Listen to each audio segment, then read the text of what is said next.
Hello and welcome back to Clicks on the Side, and today we are going to have the rare opportunity to actually open up a new DC Heroclix collectible. That's right, we have a new release from DC's side of things, just ahead of the Lantern Legacy set. So, of course, had to grab it. We are talking about the exclusive from the Wizkids store, popped up for only, I think it was 3 days. So if you wanted to grab it, that was your chance. I'm sure it will pop up again. But just coming in fresh off of the truck, we have the Killer Moth exclusive figure. Yeah, anytime there is a Batman villain, especially one that has not been clicked very often, I definitely want to pick it up. So I went ahead, got it. I believe it was $20 at the time. I did go ahead and bump my purchase up to just over $50. So we did get ourselves what is going to be my second Jersey Devil video coming in on him very soon. And I did go ahead and make a big boy purchase because it was 50% off. We did get the Hall of Armor Iconic set at $35. I just could not pass it up. So it is now part of the collection. But what we are here for today is to take a look at this Killer Moth. I do like the sculpt. No cocoon gun, which just that's what DC's doing. No guns whatsoever, even if it is a fictional gun that looks nothing like a real gun anymore. There he is. Very nice sculpt. I'll take it. I'll take it. Again, like even if he has the holster, why give him the holster if you can't even at least put the cocoon gun in the holster?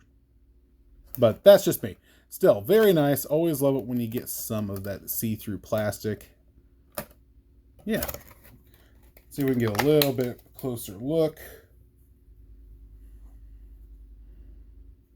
All the way around. Decent paint job on him.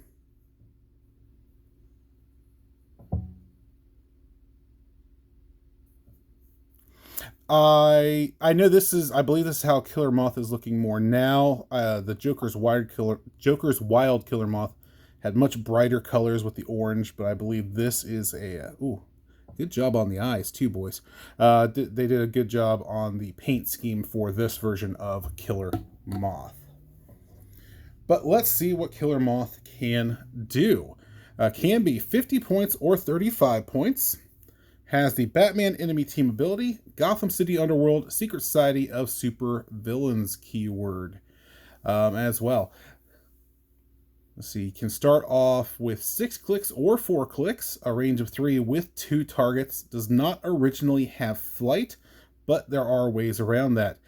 Has the trait Low Rent Tech. At the beginning of the game, roll a d6 and give Killer Moth a number of Moth Tech tokens equal to the result. If you are the second player, instead roll 2d6. Free. Remove a number of Moth Tech tokens. Until your next turn, Killer Moth can use the following effects based on the number of Moth Tech tokens removed. If you remove... Okay, so it's 1+. So if you remove 1+, you gain flight and improved movement through character bases. If you remove 2+, you get flight, improved movement through character bases, and modify his combat values +1. If you remove 3, not only do you get flight, improved movement through character bases, modify his combat values +1, you now also get a free action to turn Killer Moth to his starting click, should you happen to get to the danger zone there with clicks 5 or 6. Now, if you start him at 35 points, odds are you probably won't be using that 3+, because he only has toughness and would not take a big hit to get rid of him.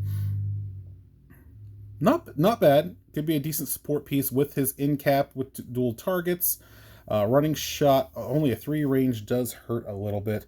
And some enhancement is always nice to have on a team as well. At 35 points, he can be useful, especially with the Gotham City Underworld.